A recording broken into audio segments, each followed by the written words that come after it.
What's up, YouTube? It's Beef with Flex. In this video, I'm going to talk about brain damage yet again, right? But in this video, I'm going to go in depth, right, on preventative measures and also on my mindset about brain damage, okay? So this is in response to a lot of you guys' comments on my last video. And I do want to say thank you guys for commenting because you gave me another video idea, right? I was like, oh man, what should I make a video on? And you guys gave me something to make a video on. Just responding to you guys' comments and helping some of you guys out. So I'm going to be revisiting the preventative measures yet again and giving you guys some cues on my mindset. First, before I go into the preventative measures, I want to say, if you are overly concerned about brain damage in boxing or in combat sports altogether, and you are not passionate about boxing, then do not box or fight, right? If you are not passionate, but you're overly concerned, do not. If you're crippled by it, oh man, I want to try out, but I'm so scared, do not, right? It's not for you. That's just a given. It's not. You can be concerned about it, but if you're overly worried and stressed about it, it is not for you. So that's one thing. Now, let's get into the preventative measures. I've got tons. I wrote notes this time. All right. So, number one, wear a head guard. Now, a lot of you guys don't believe in head guards, and I didn't believe in head guards. Some people say head guards only protect from superficial damage because the notion is you have a little ball, which is your brain, and you have it in a bowl, which is your skull, right? Whether you wrap the bowl in I don't know, a pillow or a blanket, the ball is still going to shake around in the bowl, right? That's the notion. The reality is that if that was true, then padded gloves wouldn't matter. It wouldn't matter if you sparred in 10-ounce gloves versus 16-ounce gloves. If the padding in your gloves matter, then the padding in your head guards matter as well. Now, of course, head guard alone, if you go in bare knuckle, it's not really going to make a massive difference. But head guard alongside padded gloves will. It's seen as though head guards only provide support for superficial damage like scrapes and cuts and stuff like that. But it's quite clear, yet again, with the padded gloves would not make a difference. You know, you would just, as a boxer, you would just fight in MMA gloves if it wasn't for the fact that the padding actually does help spread the damage in that sense, right? It's not necessarily great, but it does help spread the damage. So in that case, wearing a head guard would most definitely help. If you add the head guard, combine it with padded gloves. Number two, padded gloves. So sometimes people spar in 12 ounces, 14 ounces. Make sure your sparring partners are sparring in 16-ounce gloves. That's important. Do not spar people who are sparring with lighter gloves. So just like you would wear head guards or headgear, make sure your partners are wearing padded gloves. That's extremely important, right? So that's huge. The amount of times I've sparred with someone and I've noticed afterwards that they're wearing 14-ounce gloves. It's not that deep. It's only 2 ounces, but just be aware of those things, okay? Number three, avoid weight cutting and dehydration, right? A lot of people, you know this, if you know anything about fighting, they weigh, 185 pounds, but they fight 170 pounds. It's ridiculous. Do not do that. Some people are even 200 pounds. They cut down to 170 pounds. Do not do that. If you care about your brain at all, when you dehydrate, you might have some time to rehydrate, but you don't fully rehydrate. The first place to lose the water is your brain, and the last place to regain the water is your brain as well, right? So yet again, if you have a ball and you have it in a bowl and you're shaking the ball smacks around, right? The bowl, that's your brain in your skull, right? Even in Norwegian, a concussion essentially is called a brain shake in a way, right? If you kind of tweak the words a little bit. So if you have fluid in your brain, now you're minimizing the impact that your brain makes on your skull. If you're dehydrated, you have less fluid, less cushioning. So do not weight cut. I know it's man, but if I don't weight cut, then I'm fighting people who are weight cutting, who are a lot bigger than me. That is true, but they're also more susceptible to knockout. So I do not recommend weight cutting.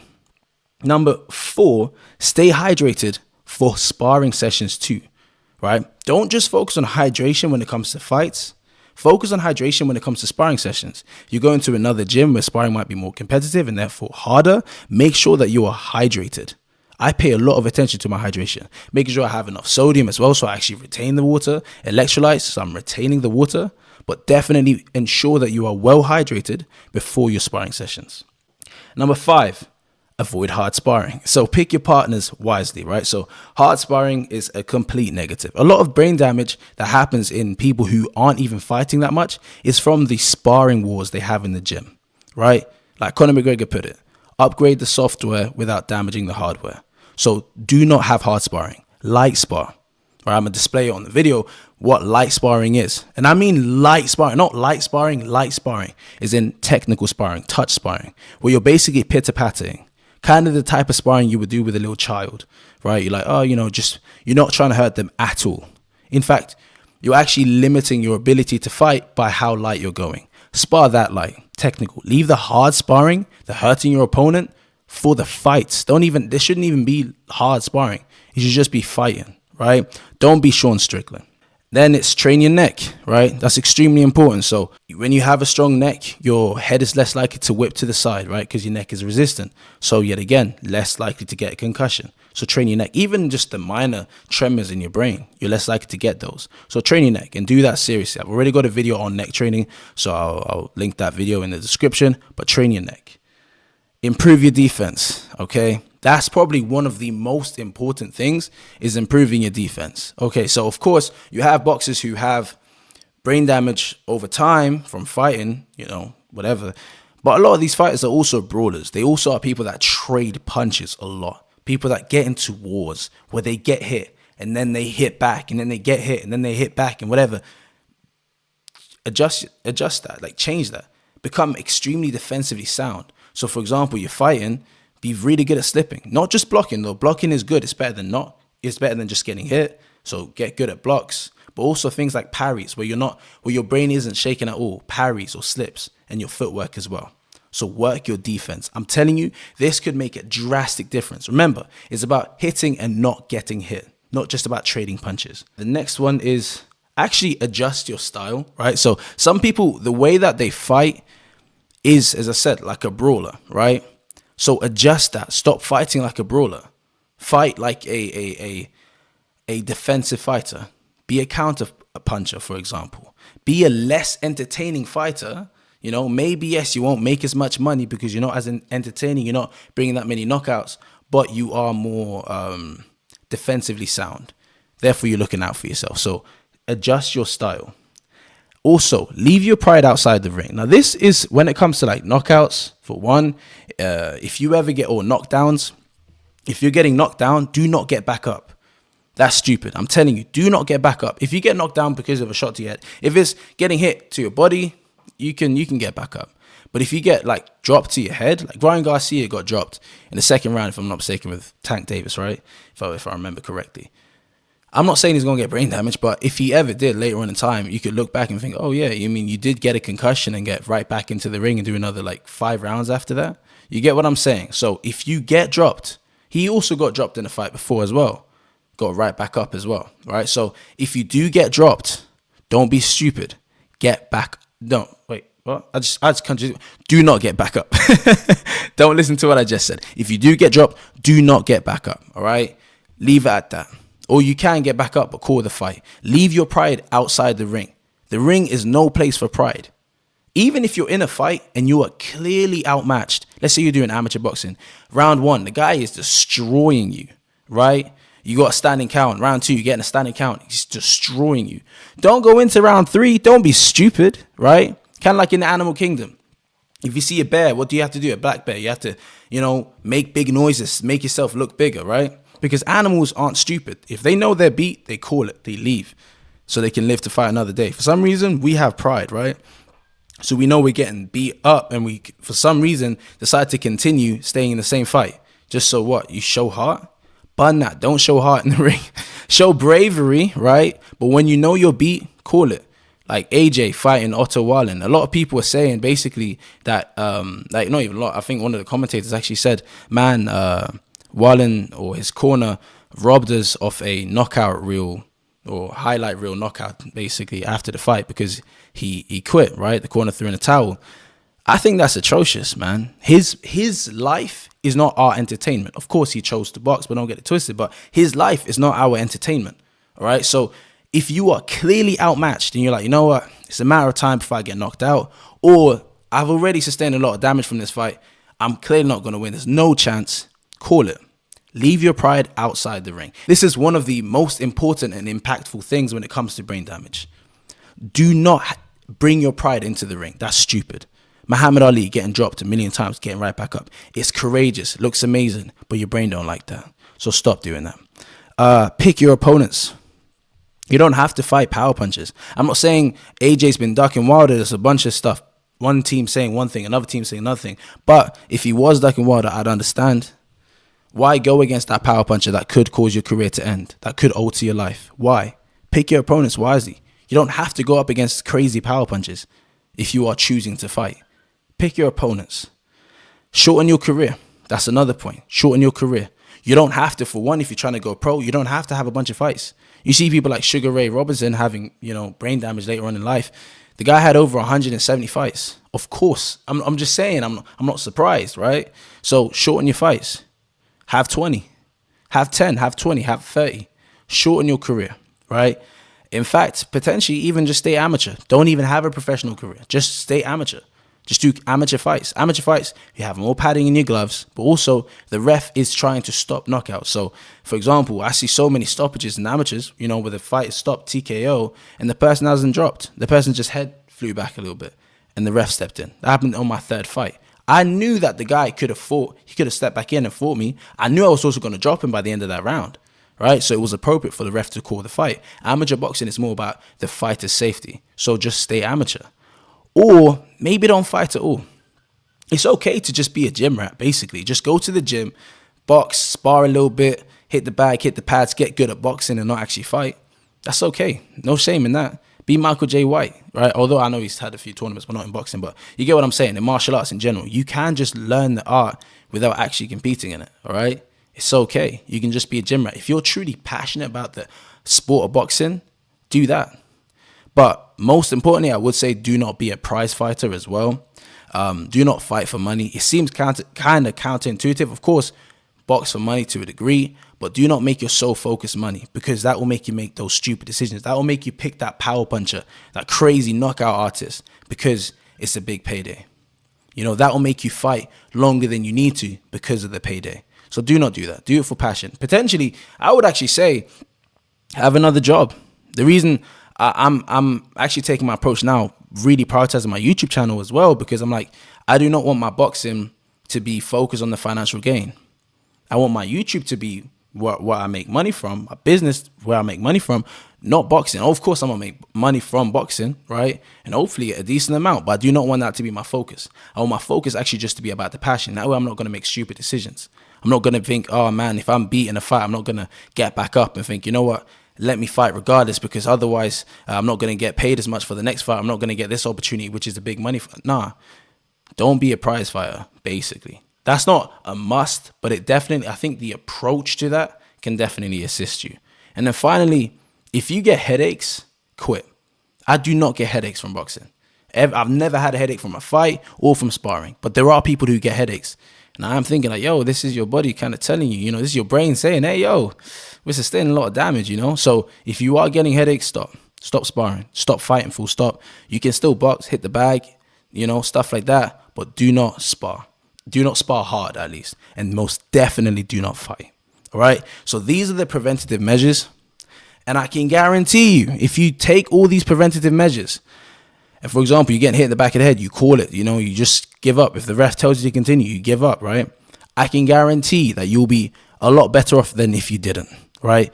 You see all these, horror cases, someone sustaining brain injuries from boxing. Did they do all these things? Majority of the time, they didn't. Majority of the time, they were cutting weight. They were getting knocked down and getting right back up. They were bringing their pride into the ring, bringing their honor into the ring. They were having sparring wars. A lot of people's brains are getting damaged in the gym, not even in fights, right? So if you take that approach, you will be all right. Now, yet again, I'm speaking to those of you who are passionate about boxing, okay? Not to those of you who don't want to box. I do not believe everybody should box, okay? If you're not passionate about it, I don't think everyone should. You can, if you want to learn to fight, I think just learn the direction of peace. I know somebody commented, and it's a nice comment, right? And I appreciate you for commenting. It's a cool comment. He said, like fighting, when you fight, you risk injury, but not knowing how to fight, you also risk getting injured. And although that sounds sick, it does sound cool. Like, let's be honest, most of the time you're not going to get into a fight. And most of the time, if you're in the streets and somebody's trying to start on you, you're probably best off running away. I don't care how strong you think you are. Your blood vessels could get slashed, right? If someone has a knife, right? You could get popped if they have if they have the right to bear arms, if you get what I'm saying. So I wouldn't recommend fighting anyway. So I don't even believe it on a self-defense basis. I just think it's very, very natural to fight, right? I think it's very, very natural for all males to fight in general. If you look at any creatures on this planet, most of the time, males, they fight, right? So I think it's very natural, but I do not think you must fight. So if you're not passionate about fighting, if it's not something that genuinely gives you drive, it's okay to not fight. Just go to the gym, train in general, do whatever types of training that you enjoy. Do calisthenics, do gymnastics, play football, do stuff like that. But you do not actually have to fight, all right? It's okay. You don't have to fight, all right? For one, if you're still passionate about combat, pick another martial art. I should have put that on the preventative measures, but pick another martial art. You know, you can do, I don't know, like jiu-jitsu, wrestle, stuff like that, where there's less of a risk. You can do MMA, right, where there's less of a risk. You're not always getting just hit to the head, right? Pick another martial art for one. But also, you don't have to do martial arts. I say this as someone who's actually passionate about fighting, and I have been as a kid. I've just been suppressed in that mindset. From that mindset, I've been kind of withheld. Like, I've had to withhold from boxing because of other reasons. But if you're not passionate about fighting, you don't have to. I know, like, you'll see like Andrew Tate say all men need to fight. No, that's not the case, right? You don't have to, right? You can just go to the gym, lift some weights, have a good physique, and that's it, right? That's all I'm saying. So you do not have to fight. But if you are passionate about fighting, keep watching this video. Now, if you are passionate, I will say this. Wear and tear is also natural, right? To a degree. Now, I'm not saying it's natural in general. As in, I'm basically saying don't be too worried. As long as you're taking these precautions, whatever wear and tear you might see, right, in the ring, because you decide to go professional, you know, you're having a few bouts and something might happen. Whatever wear and tear you might see is not going to be that deep. Very, very unlikely going to be that deep. First of all, most fighters, most boxers do not actually get brain damage. Most isn't the majority, right? Like at least to a noticeable amount. But the ones that do are not taking these preventative measures. Even the ones that don't aren't, right? So just bear that in mind. But alongside that, if you do, like, as long as you're doing these, taking these measures, whatever damage you might be sustaining, you likely could sustain later on in life anyway. All I'm saying is don't over prioritize. At least for me, maybe this is different for you guys, but for me, I do not over prioritize aging perfectly. You know, this whole thing of like, using like I moisturize, don't get it twisted, but I'm not going to take Botox to make sure I don't wrinkle. You get what I'm saying? Like, you're going to age. You're going to get wear and tear. You might have a hip replacement. Hopefully you don't. Look after your hips. Look after your knees and stuff like that. But you are going to wear and tear. I don't know many 80-year-olds that don't have wear and tear. I don't know many 80-year-olds without dementia, right? So what I am saying is there is wear and tear. Boxing could onset that. Don't get it twisted. You do increase your risk, but also you might just not box and then still get wear and tear. Now, I'm not now saying what somebody accused me of saying, right, in the comment section. He basically said this is like someone saying smoke because you could get cancer even if you don't smoke. I'm not saying that. I'm not saying, hey guys, Stephen Hawking is, in a vegetative state, borderline, because I mean he could still talk, right? In a way, right? I'm not saying that. I'm basically saying, like, I'm not saying, look at Stephen Hawking, he didn't box, so therefore box, because you could be Stephen. No, right? What I am saying is, how many boxers that take all of these preventative measures end up at Stephen Hawking state? That's what I'm saying. So majority of the time, you're not going to end up in a Stephen Hawking state, even if you don't take these preventative measures. You're going to end up what? Slurring your speech. And that's what I'm saying. How many older people do you know past 70, past 80 that don't slur? Okay, maybe I just know a lot of people that slur their speech. But what I am saying is wear and tear is natural. That's all I'm saying. But also, there are many risks in life. So as long as you're passionate about something, the risks might be worth it. So for example, America, right? It's actually just like something kind of silly to some of you guys. But to me, I'm scared of going to America. I would not want to go to America. I'm going to be honest. Guns, nah. Maybe I'm too accustomed to life in the UK. But the notion that I could be on a run and some guy could just pull it out and just pop, and I'm gone. I don't know what that pop was, that pop. But basically pop, that's it, and I'm gone. This should never be enough to take my life away. So for me, I'm genuinely like scared of the risk of going to America, right? If I'm not mistaken, over 40,000 people die, right, each year, around that amount from getting shot. And that's over 100,000 that actually get shot, but 40,000 people die. So for me, I'm not willing to take that risk. I'm not passionate enough about the land of America. But you might be passionate. It might be where you're from. You might be a patriot. So if you're passionate, the risk is worth it. For example, driving, right? over 1.3 million people each year die. I don't know if that's just America, if that's worldwide, but over 1.3 million, I'm assuming that's worldwide, die. That's insane. I'm not going to stop driving because it's still something that benefits me. However, I do take precautions. I personally do not drive city to city because I'm not the most confident driver.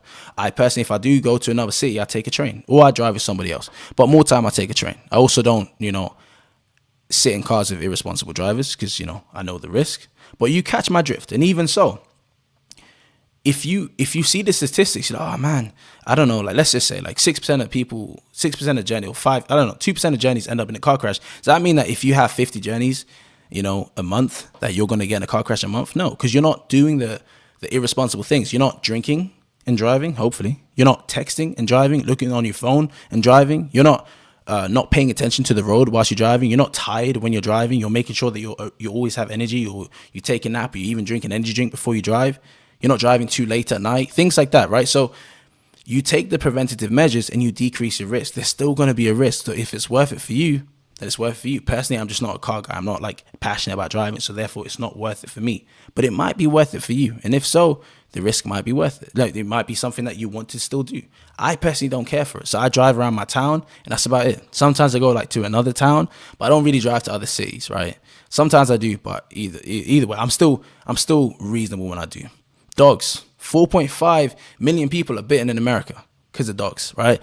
Does it mean you should be scared of every single dog that runs past you? No, right? But there is a risk. Are you passionate? If you don't like dogs, don't pet it. But if you do like dogs, perhaps you're like, the risk is worth it. I understand dogs enough. And then finally, this is kind of lighthearted. Lactose intolerance. Guys, if I drink milk, my stomach does not forgive me. I might have a little cereal today, and then like tonight, goodness gracious me, my stomach is just, man, it's like Goku and Vegeta fighting in there, man. It's horrible, man. So for me, the risk is still worth it, right? Because I do like cereal, right? So sometimes I still take the risk. I'm like, you know what? Yeah, I'm going to hate myself. I'm not going to sleep well. And the next morning it's going to feel horrible. But I'm like, but the Cheerios are kind of hitting, I kind of like them. I kind of like the Craves or Craves. I don't know. Craves. That's it. I kind of like the Craves. So I'm going to have them. So that's my mindset, basically. If you're not passionate about cereal, bun it. Don't have it. If you're lactose intolerant, right? I can still have ice cream, by the way. So I don't know how bad it is. I can still have ice cream. But yeah, if you don't like, if you can't take it and you're not passionate about it, don't have cereal. But if you are passionate about it, that's all I'm saying. The risk might be worth it for you. So that's all I wanted to say. But of course, if you're not passionate about it, by all means, do not do it. If you're overly worried about it, by all means, do not do it. But if you are passionate about it, remember, fear can stop you from living. So take the approaches, but I'll put it like this as well. For those of you who are still like, oh man, I want to do it, but the wear and tear thing, I'm still scared. Listen, if you go to a boxing gym, because one guy said, I won't put your name, I don't know, because you mentioned your mom. It's not your actual name, but I mean, maybe it is. But basically, one guy said that his mom stopped him from going boxing after going for one session because she was worried that he'd end up in a vegetative state. I just do want to say, if you're taking all these preventative measures and you go into a gym, you're not gonna sustain brain damage, right, from hitting the pads or from hitting the bag. You're okay, all right? And you can even alternatively do non-brain hitting sparring, right, where you hit shoulders and body, right? There are alternative ways if you still enjoy the sport where you don't get hurt. And even so, there is even a way you can spar where you're not getting battered, right? But people think like you walk into the boxing gym and your brain's just gone. You're just punch drunk. But that's all I wanted to say. Leave your comments after this video. I'd love to hear your thoughts. Give me another video suggestion. It's B4Flex, and I'm out.